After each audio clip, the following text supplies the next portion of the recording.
Hey Rebel Rouser, I'm Alan Voivod and this is Star Wars 7x7, your daily dose of Star Wars joy.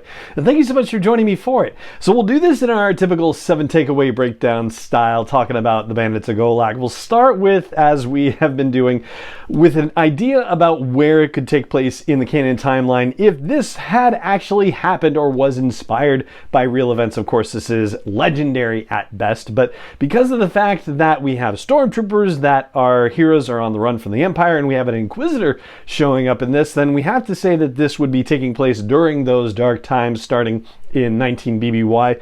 Could be going as far out as 10 ABY potentially, depending on where we are in the galaxy. However, I do think it's kind of fascinating to consider the idea of the Inquisitors. We don't necessarily know when the Inquisitors are last in business, right? At this point, there's no evidence of Inquisitors operating beyond the events of A New Hope, but hey, you know, anything's possible. For a second takeaway, we'll cover the plot, mostly a mild spoiler at best situation. So we've got 2 kids, an older brother, a younger sister, who are on a train trying to find some particular hideout place where the older brother is supposed to take the girl because their father says this is going to be safe, because it turns out that the young girl is force sensitive, which means that there are people who are looking for her and want to take her away. And the place that the father has sent these 2 kids would be referred to in our galaxy as a Daba, D-H-A-B-A, which is kind of like a truck stop situation. All the amenities out in the middle of nowhere, comparatively speaking, that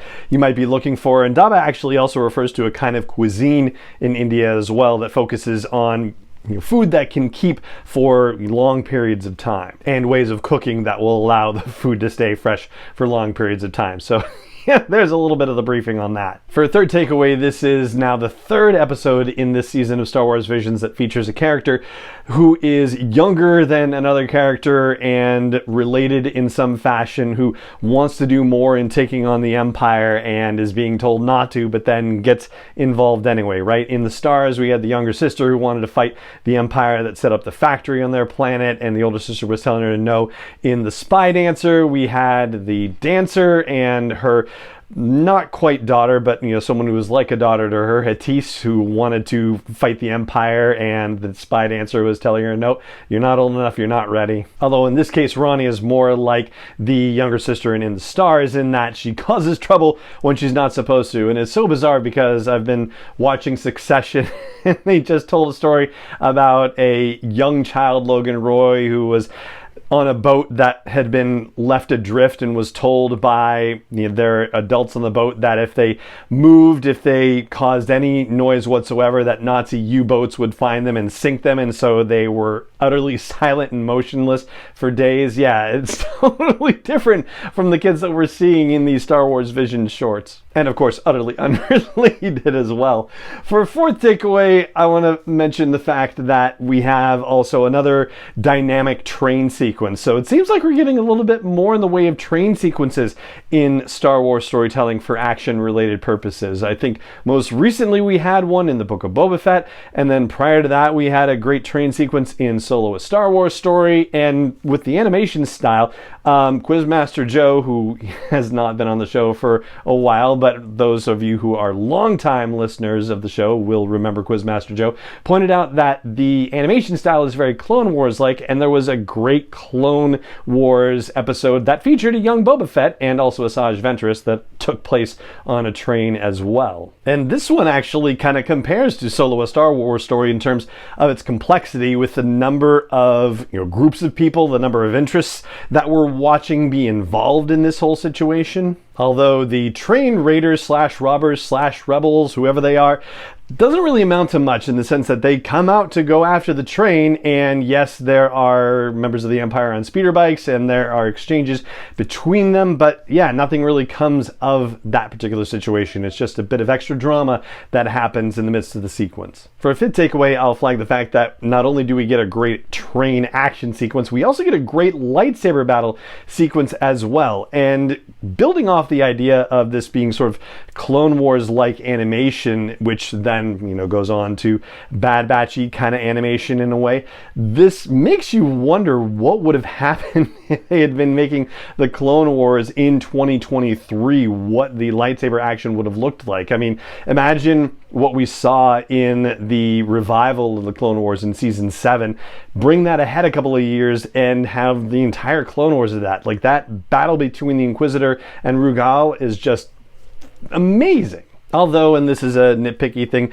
it doesn't seem like that dust storm that shows up really affects anybody's vision or anything like that. Nobody's going like, ah, and covering their eyes. Everybody's able to move around.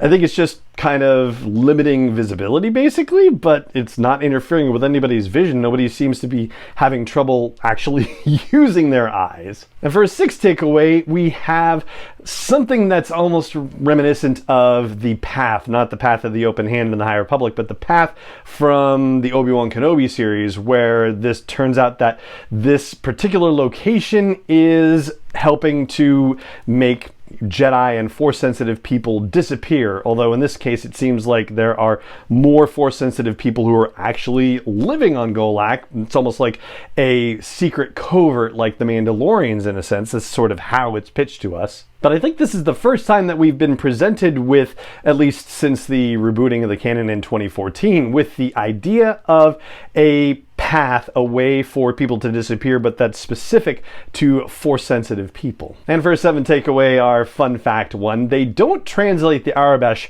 for us in the audio description for the Dava where the heroes of our story arrive. However, I translated it for you, so it says Golak Mahal, Mahal like the Taj Mahal, right? A Mahal being a palace in the way that it's being used here. Sort of seems like it's a little bit at odds with the idea of a Daba, but hey, that's okay.